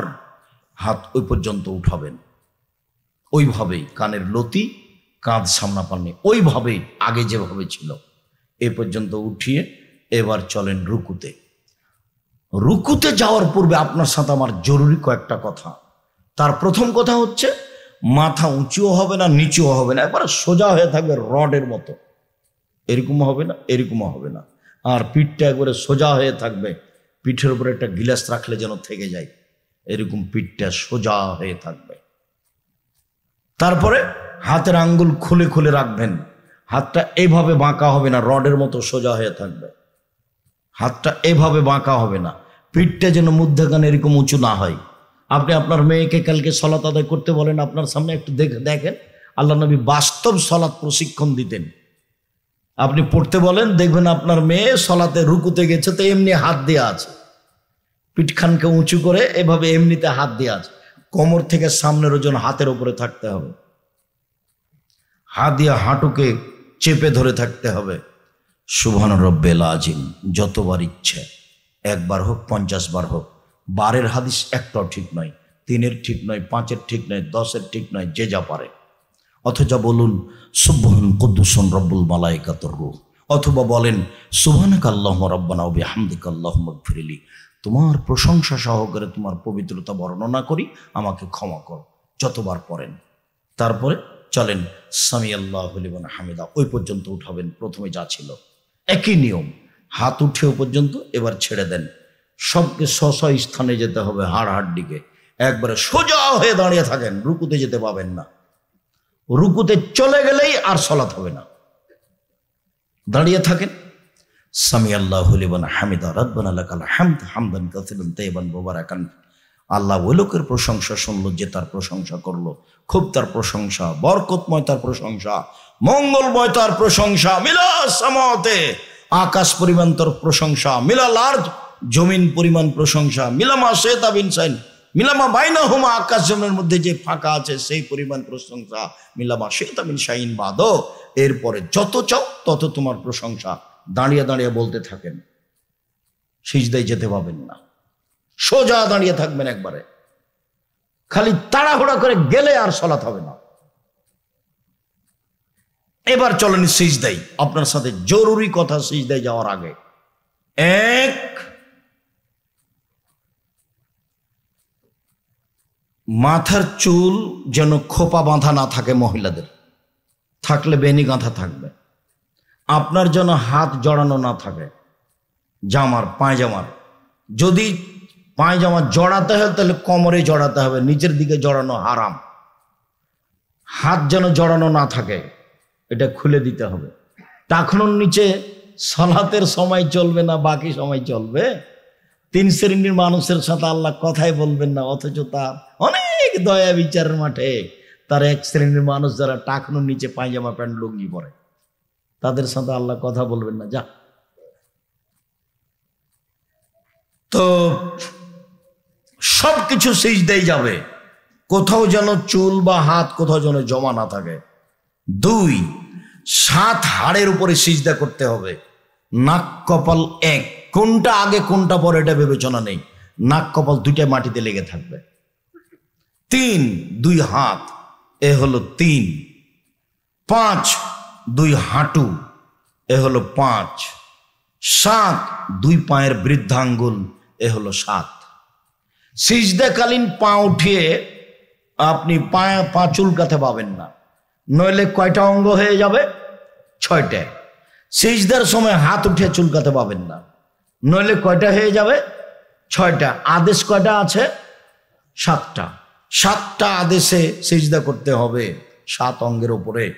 হাত দুটি জমা কেবলামুখী থাকবে, কানের পাশে থাকবে, এবং সিজদাটা কপালটা রাখবেন এতদিন যা রেখেছেন তার চেয়ে অন্তত 10 আঙ্গুল আগিয়ে রাখবেন। পিঠের হাড়টা যেন লম্বা হয়ে থাকে, কোনোই এভাবে উঠে রাখবেন যাতে করে ছাগলের বাচ্চা পেটের নিচ দিয়ে পার হয়ে যেতে পারে। একাধিক সহিহ হাদিস। পুরুষ নারী একই হুকুম, পুরুষ নারী একই হুকুম। মহিলারা বুকের সাথে উরুর সাথে লাগিয়ে রাখবে, এগুলো সব জাল বানানো কথা। পেটের নিচে ফাঁকা রাখতে হবে, বলবে সুবহান রাব্বিয়াল আলা, উঁচু আল্লাহর পবিত্রতা বর্ণনা করছি যতবার পারে। আর অনেক দোয়া উঠে আসবে, আল্লাহুম্মা গফিরলি ওয়ারহামনি ওয়াহদিনি ওয়াফিনি ওয়ারযুকনি। আল্লাহ তুমি আমাকে হেদায়েত দান করো, আমাকে খেতে দাও, আমাকে রুজি দাও, আমার প্রতি দয়া করো। আবার সিজদায় যাবেন, বলবেন আসেন, এ হলো 1 রাকাত, এভাবে আর 1 রাকাত, এ হলো 2 রাকাত। এখন আত্তাহিয়াতুর বৈঠক, তাশাহুদের বৈঠক। বাম হাত বাম হাঁটুর উপরে থাকবে, ডান হাত 2টি আঙ্গুল টেনে নিয়ে নিতে হবে, আর 3য় আঙ্গুলের নখের উপরে বৃদ্ধাঙ্গুলের পেট রাখতে হবে। রাখেন তো দেখি।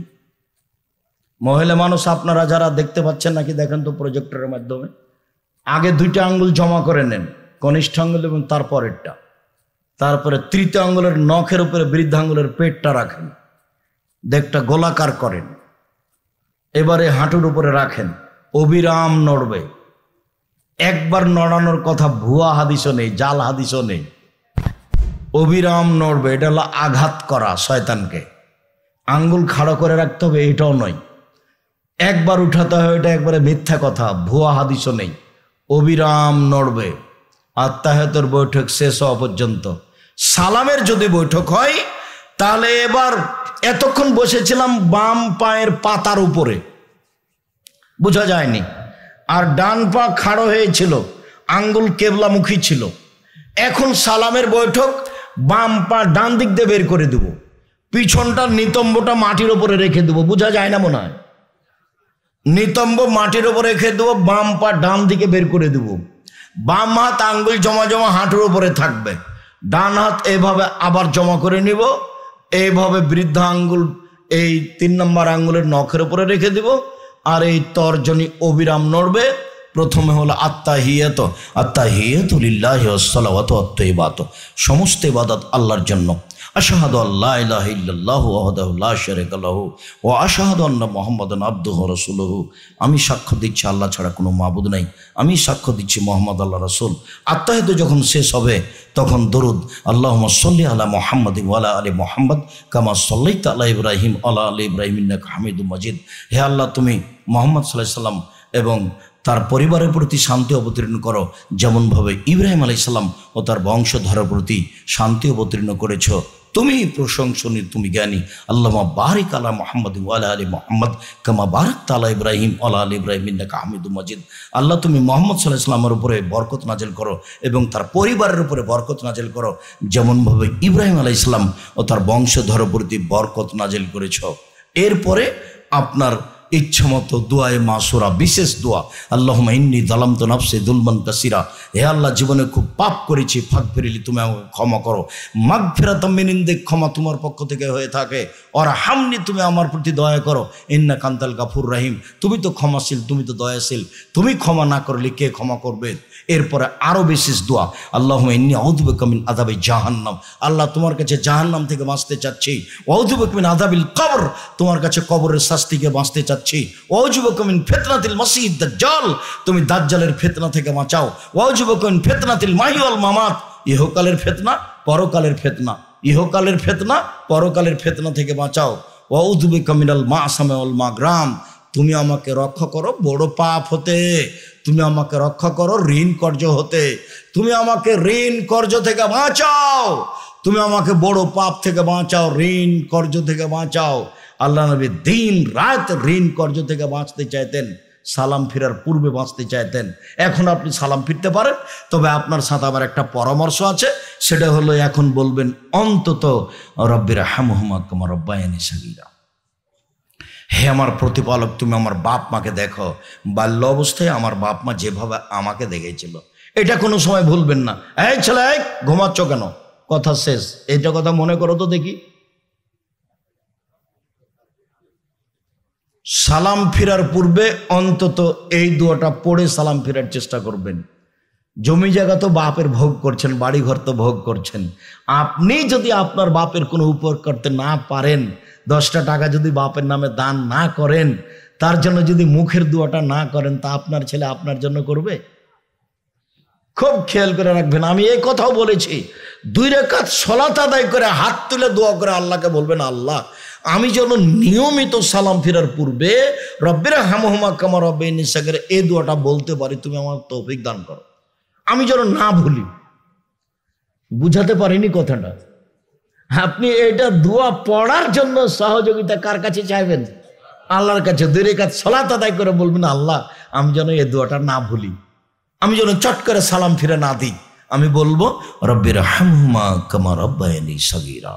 এরপরে আসসালামু আলাইকুম রহমতুল্লাহ, আসসালামু আলাইকুম রহমতুল্লাহ, আল্লাহু আকবার, আস্তাগফিরুল্লাহ, আস্তাগফিরুল্লাহ, আস্তাগফিরুল্লাহ, আল্লাহুম্মা আনতাস সালাম ওয়া মিনকাস সালাম, তাবারাকতা ইয়া যাল জালাল ওয়াল ইকরাম। আরো অনেক, অন্তত আয়াতুল কুরসি। আয়াতুল কুরসি যদি ফরজ সালাতের পরে পড়েন তো আপনি জান্নাতে ঢুকেই গেছেন। তো ঢোকেননি কেন? মরেননি এই জন্য। তাহলে মরণ আপনাকে ঠেকিয়ে রেখেছে। খুব খেয়াল করে আয়াতুল কুরসি পড়বেন, মুখস্থ করে নিতে হবে। সুবহানাল্লাহ, আলহামদুলিল্লাহ, লা ইলাহা ইল্লাল্লাহ 33, 33, 34, লা ইলাহা ইল্লাল্লাহু ওয়াহদাহু লা শারীকা লাহু ওয়া আশহাদু আন্না মুহাম্মাদান আবদুহু ওয়া রাসূলুহু। সূরা ইখলাস, সূরা ফালাক, সূরা নাস। ফজরের পরে 3 বার আর মাগরিবের পরে 3 বার। বাকি 3 টাইমে 1 বার ইখলাস, ফালাক, নাস।